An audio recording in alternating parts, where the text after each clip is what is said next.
क्या क्या पुष्कर भैया से भी है कि एक बार मास्टर पुष्पांजलि अर्पित करें। हाँ, जिस श्रद्धांजलि आज आप लोग अर्पित करेंगे वही आपके चरणों से जोड़ी और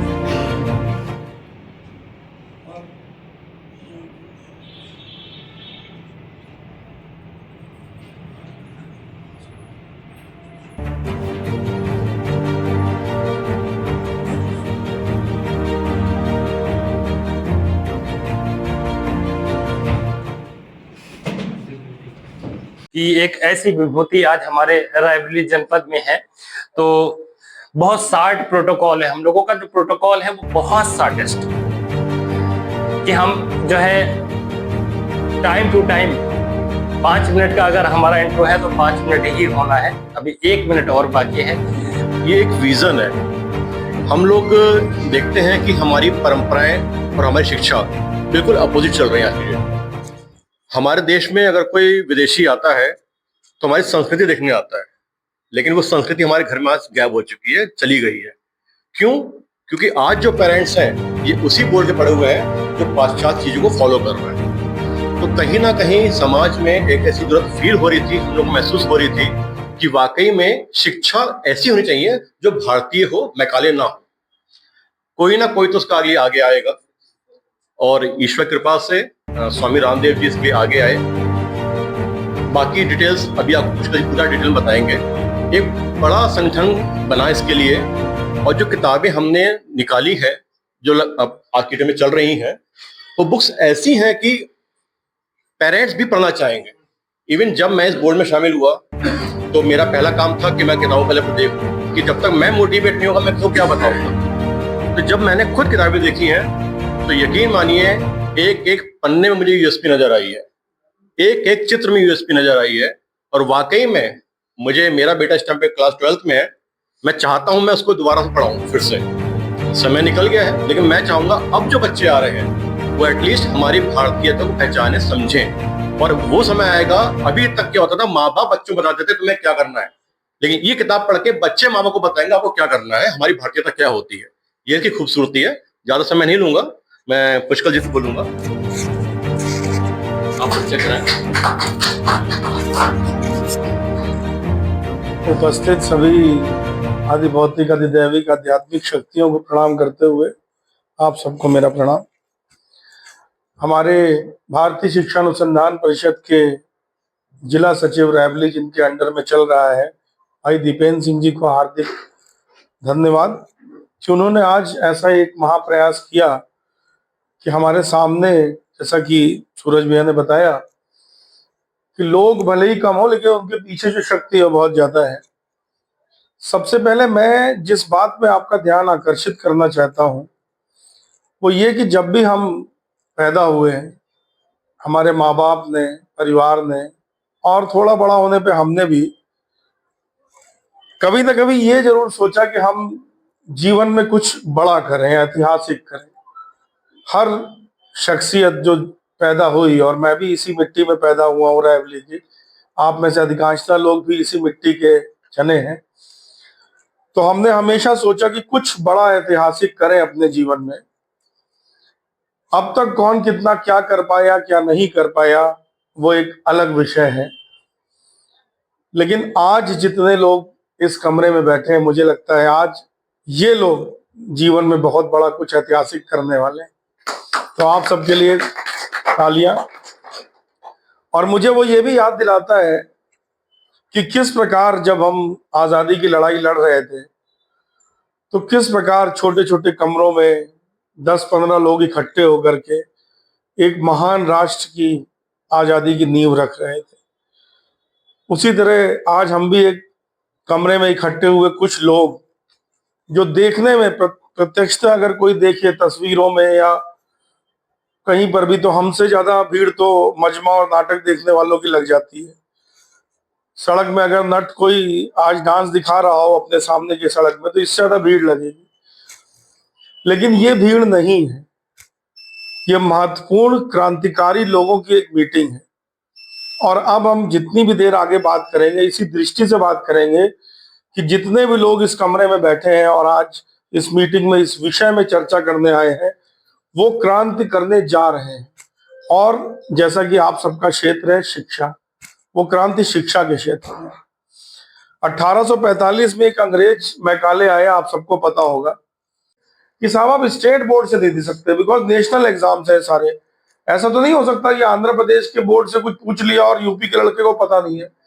तो it has to be asked from a national board, that is one. फिर it has to be asked from a government national board. Private क्या चला रहा है वो तो गवर्नमेंट उतना रेगुलेट नहीं कर रही। तो पहले उनके पास ले दे के सिर्फ एक सीबीएसई था पूछने का, जो सेचुरेट हो गया। अब एकदम से उनके पास खजाना आ गया, एक नया पूरा सिलेबस, नया बोर्ड जो गवर्नमेंट का है, नेशनल बोर्ड है। तो अब ये तो ऑब्वियस सी बात है कि आने वाले समय में क्वेश्चन कहां से पूछे जाएंगे। यानी कि अगले 20 साल तक ये courseware is not going to be outdated, that is one. और जो हमने एस्टिमेट किया अगले 5 साल के अंदर सीबीएसई बोर्ड छोड़ छोड़ के लोग यहाँ पे आएंगे, क्योंकि सीबीएसई का जो रवैया है, जो हार्डवायर हो गया, कोई भी इंस्टीट्यूशन जब बहुत पुराना और मोनोपोलाइज्ड हो जाता है तो उससे कोई भी काम कराना बड़ा मुश्किल हो जाता है, ये आप सब जानते हैं। और आईसीएसई जो कि एक प्राइवेट बोर्ड है, उसका भी कुछ भविष्य हमें नहीं दिखता है।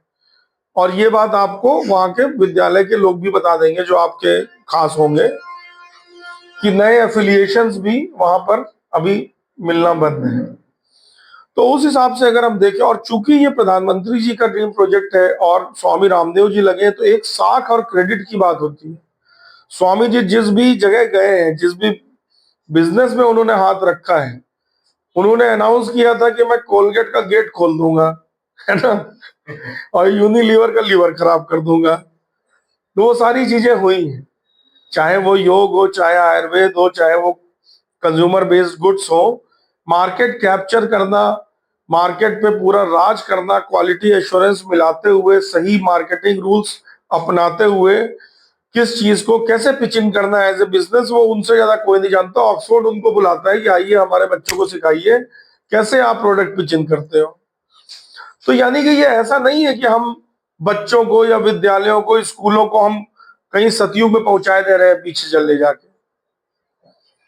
ये हमने ऐसा एक मिक्स बनाया है जो आधुनिक शिक्षा व्यवस्था, आधुनिक एग्जाम की व्यवस्था, आधुनिक जो ग्लोबल सिटीजन की व्यवस्था है, उसमें हमारा बच्चा टॉप तो करे ही करे, साथ ही साथ वो धर्म और काम और मोक्ष को भी ले जाए अपने साथ, सिर्फ अर्थ पे ना आए। अर्थ तो है ही, वो तो ज्यादा होगा ही होगा। तो अभी मैं आपको बुक्स दिखाऊंगा अपनी, जब आप बुक्स देखेंगे, कोर्सवेयर देखेंगे, मैं बुक्स की कुछ विशेषताएं बताऊंगा आपको, तो आप पाएंगे कि कोई भी अभिभावक अगर अपने बच्चे को ये पुस्तकें पढ़ाता है तो उसका बच्चा ज्यादा सफल होगा। भारत में गुलाम बनाने की योजना बनाई, और उस योजना से आज तक निकल पाना हमारे शैक्षणिक संस्थानों के लिए बड़ा मुश्किल हो गया है। उसका कारण है कि भारत एक लोकतंत्र है। भारत जैसे लोकतंत्र में छोटे प्रयास करने से, लोकलाइज्ड प्रयास करने से क्रांति नहीं हो सकती है। क्रांति तभी होगी जब प्रयास एक राष्ट्रीय स्तर पे होगा। और हम सबको शुक्र गुजारना चाहिए हमारे प्रधानमंत्री आदरणीय श्री नरेंद्र मोदी जी के प्रति, जिन्होंने 2014 से ही ये प्रयास किए कि किसी प्रकार हम शिक्षा से मैकालेकरण को हटा दें, किसी प्रकार इस शिक्षा में भारतीयकरण को हम समाहित कर लें। अच्छा, भारतीयकरण समाहित है शिक्षा में, ऐसा नहीं है कि नहीं है। जो आचार्य संदीपिनी गुरुकुल है, या जो हमारे शंकराचार्यों के निर्देशन में जो गुरुकुल चल रहे हैं, हमारे साधु संत बहुत सारे हैं जो संस्कृत विद्यालय चला रहे हैं, वहां पर भारतीय शिक्षा पद्धति से काम हो रहा है। लेकिन समस्या ये हो रही है कि वो समष्टि मूलक नहीं है। आज वैसे गुरुकुल सिर्फ पुरोहित के लिए पंडित पैदा कर रहे हैं, लेकिन एक समाज, एक राष्ट्र चलता किस चीज से है? वो चलता है उन कर्णधारों से जिनके ऊपर संविधान ने जिम्मेदारी रखी है। यानी जब तक एक ऐसा सिस्टम नहीं आएगा जिस सिस्टम से निकल करके हमारे बच्चे डॉक्टर, अधिकारी, जज, वकील और बड़े बड़े पदों में रहने वाले लोग, इंडस्ट्रियलिस्ट, उद्योगपति, उद्यमी नहीं बनेंगे, तब तक वो सिस्टम समग्र नहीं हो सकता। उसको सारे भारतीय अपना नहीं पाएंगे। तो जो मेन स्ट्रीम एजुकेशन है, जिसको हम मेन स्ट्रीम एजुकेशन कहते हैं, जिसे आप सीबीएसई के रूप से जानते हैं, या प्राइवेट बोर्ड में आप आईसीएसई के रूप से जानते हैं, या विभिन्न स्टेट बोर्ड्स के रूप में जानते हैं, जो एक स्ट्रक्चराइज्ड, जो लोकतंत्र के अंदर मिनिस्ट्री ऑफ एजुकेशन के अंदर आने वाली चीजें हैं, उसमें आमूलचूल सुधार की आवश्यकता थी। 2016 में एनईपी लाई गई, न्यू एजुकेशन पॉलिसी, लेकिन किसी तरह वो पूरा जो एक संगठन है, जो कि एनसीईआरटी का, सीबीएसई का, जेएनयू का, वो आप भारत तेरे टुकड़े होंगे आपने सुना ही है कि किस प्रकार की मानसिकता वहां पर निवास करती है। तो एनईपी में कोई खास ऐसे चेंजेस लाए नहीं जा सके, क्योंकि एक तरीके से सिस्टम पूरा जकड़ा हुआ था। तब यह निर्धारित किया गया कि हमको एक अपना पैरेलल बोर्ड बनाना पड़ेगा भारत सरकार को, जो कि नए सिरे से, फ्रेश तरीके से कार्य करे। अब उसके लिए आगे आए स्वामी रामदेव जी। आगे आने वालों में बहुत सारे उद्योगपति भी थे, बड़े बड़े नाम जो भारत के नंबर 1-2 वाले हैं, लेकिन सरकार ये नहीं चाहती थी कि शिक्षा को एक व्यवसाय की तरह देखा जाए। तो रामदेव जी आगे आए। स्वामी जी का ये प्रण था, संकल्प था स्वदेशी का, जो आप सब जानते ही हैं, आदरणीय पूज्य ब्रह्मलीन श्री राजीव दीक्षित के बाद से। तो शिक्षा के क्षेत्र में भी उनको करना था स्वदेशीकरण, वो आगे आए और भारत सरकार ने इस बोर्ड को गठित किया। ये जो बोर्ड जिसकी हम बात कर रहे हैं, ये भारतीय शिक्षा बोर्ड, ये कोई प्राइवेट बोर्ड नहीं है। This is a authorised national government of India board, जो सरकार द्वारा गठित है। मेरे सामने ये आपको लिंक्स इसके भेज देंगे। मिनिस्ट्री ऑफ एजुकेशन का वो पेपर है, जो कि पहले पेज में बताता है कि सरकारी बोर्ड 4 कौन से हैं, और ये प्राइवेट की बात करता है, जो आईसीएसई है, जिसे पूरी तरह बोर्ड का दर्जा भी नहीं मिला है। आईसीएसई को दिल्ली के बाहर अगर कोई भी स्कूल चलाना है तो प्रदेश से मान्यता लेनी होगी, क्योंकि ये बोर्ड नहीं है। इसमें साफ लिखा हुआ है कि it is a body conducting public examination in Delhi. तो एग्जाम कराने वाली एजेंसी के रूप में इसकी मान्यता है। वो प्राइवेट बोर्ड है। इवेंचुअली हम देखेंगे धीरे धीरे, ये ऑक्सफोर्ड ने बनाया था, मैकाले की शिक्षा पद्धति का सबसे बड़ा वाहक आईसीएसई बोर्ड। धीरे धीरे ये खत्म हो जाएगा। अब हमारे पास 4 बोर्ड बचते हैं, जिसमें से 2 मेन स्ट्रीम एजुकेशन के नहीं है, जो कि है ओपन स्कूल, जो इग्नू के नाम से आप जिसे कॉमनली जानते हैं, और दूसरा वो जो संस्कृत विद्यालय, जो गुरुकुलों को रेगुलेट करता है। मेन स्ट्रीम के सरकारी नेशनल बोर्ड 2 ही है आज की डेट में, एक सीबीएसई और एक भारतीय शिक्षा बोर्ड। भारतीय शिक्षा बोर्ड को चलाने का पूरा संचालन का जिम्मा पतंजलि योगपीठ का है, जिससे कि उसमें कोई बैड इन्फ्लुएंसेस ना आ सके, जो कि इन्विसाज किया गया था कि समय रहते अगर सरकारी मशीनरी इसमें बहुत इंटरवीन करेगी कंटेंट्स में भी, तो कहीं ना कहीं भाई जिसकी सरकार उसकी बात, कहीं ना कहीं वो हो जाएगा। तो इसके स्वरूप को अक्षुण्ण रखने के लिए इसके संचालन के पूरा अधिकार भारत सरकार ने पतंजलि योगपीठ को दिया है। अब हम सब जानते हैं कि जो भी पैटर्न ऑफ एजुकेशन आजकल हमारे स्कूलों में फॉलो हो रहा है, जो हमने पढ़ा, आपने पढ़ा, आज भी जो बच्चे आपके स्कूलों के पढ़ रहे हैं, वो हमारे बच्चों को वो नहीं बनाता है जो हम अपने बच्चों को बनाना चाहते हैं।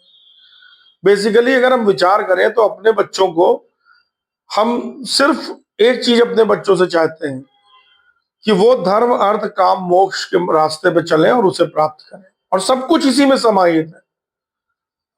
हमें लगता है कि आज हमारा बच्चा डॉक्टर बन जाए, लेकिन डॉक्टर बन के भी हमारा बच्चा 2-2 साल हमसे मिलने नहीं आता।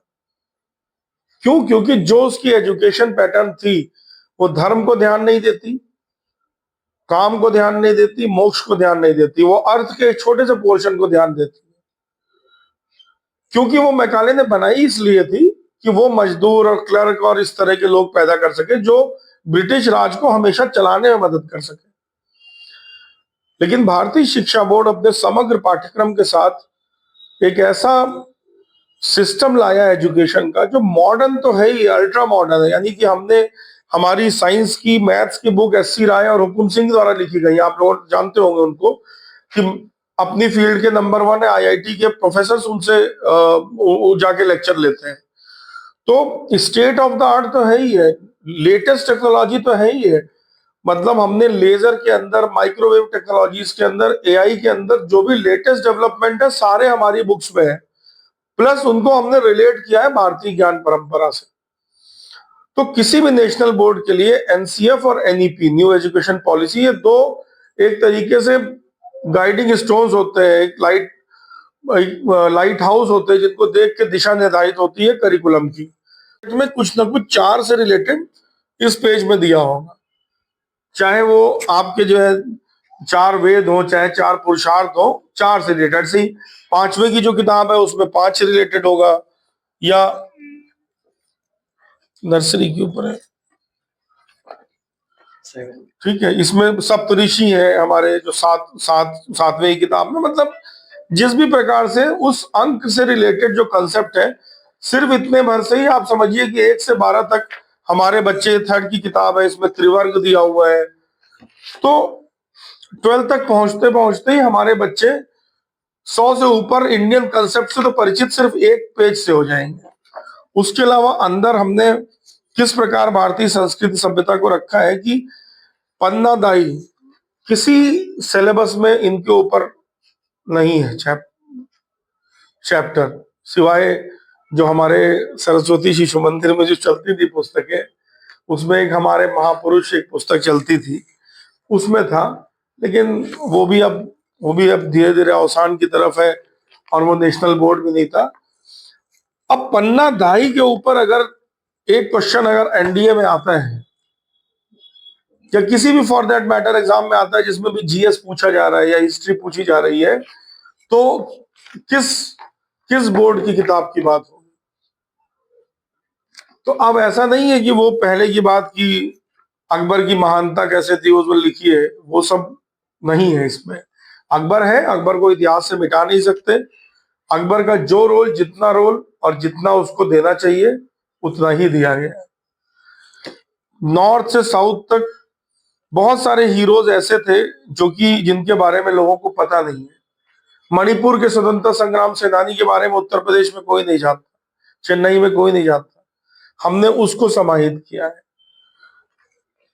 और सारा कुछ जो है, देखिए ये जो संकल्प की जो शक्ति है, हमारे वेदों में बोला गया तद में मना शुभ संकल्प मस्तु। तो संकल्प की शक्ति को बच्चों में हम कैसे उतारें, ये क्लास 4 की किताब में 8 एक्टिविटी में हमने दिया है आई एम, और इसके बाद एट्रीब्यूट्स दिए हुए हैं, graceful, peaceful, patient, caring, confident, honest, strong, kind, mindful, वर्दी। ये जो 24 गुण है हमने उसको एक 8 एक्टिविटी के तौर पे इंग्लिश क्लास के अंदर डाला है। इससे न सिर्फ हमारे बच्चों की वोकैबुलरी अच्छी होगी इंग्लिश, जब हम इंग्लिश की बात करें, और बल्कि उनके अंदर जो संस्कार आएंगे वो भी आएंगे। और ये सारा कुछ बच्चों के सबकॉन्शियस में खेल करता है। आप उसी बच्चे को जॉनी जॉनी यस पापा भी सिखा सकते हैं, that is a good poem, उसमें कोई बुराई नहीं। कम से कम उसमें पापा और बच्चे की एक रेपो डेवलप हो रही है, ठीक है।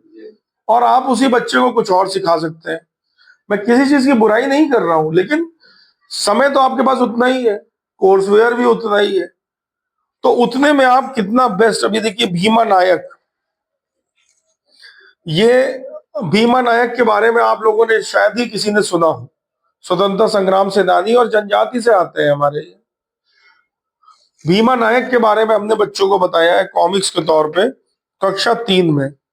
और किसी भी, अब जैसे ये कक्षा 3 की हिंदी की पाठ्य पुस्तक है, इसमें ये विष्णु जी का चित्र है सामने, और ये जिस आर्ट से बना है चित्र, उस आर्ट के बारे में पीछे लिखा है पारंपरिक भारतीय लोक कला वर्ली। फिर लिखा है वर्ली कला विश्व की सबसे प्राचीन चित्रकला है, जो कि फैक्ट है। शोध से पता चला है कि इसकी उत्पत्ति 3000 ईसा पूर्व नवपाषाण काल में हुई थी। यानी कि हमारा बच्चा जान रहा है कि भैया ऐसा नहीं है अंग्रेजों ने आके हमको कुछ ज्ञान दे दिया, या ग्रीक ने दे दिया, या इटालियन ने दे दिया। चित्रकला भी हमारे पास सबसे पहली थी। तो वो प्राइड, वो नेशनल प्राइड जिसकी सुबह शाम व्हाट्सएप, फेसबुक हम आप सब करते रहते हैं, वो चीजें हो गई हैं, वो हम ले आए हैं पुस्तकों में। ऐसे ही हमारे आत्मरक्षा विज्ञान की पुस्तकें भी प्रिंट होके आई नहीं है। उसमें आप देखेंगे कक्षा 1 के बच्चे को हम कंसेप्ट सिखा रहे हैं। एक चैप्टर उसमें है साथ, कंपेनियनशिप का, एक चैप्टर उसमें है ताकत के ऊपर, एक चैप्टर उसमें है सेहत के ऊपर, एक चैप्टर उसमें खेल के ऊपर है, उसमें महामंत्र दिया है, ऊपर ही लिखा हुआ है खेलोगे कूदोगे बनोगे नवाब। आज हर बच्चा मोबाइल में घुसा हुआ है, पेरेंट्स आपसे कहते हैं, आप परेशान रहते हैं, वो कैसे रिवर्स होगा? वो इन्हीं पाठ्य पुस्तकों से, इन्हीं बोर्ड के मैटर से ही रिवर्स होगा।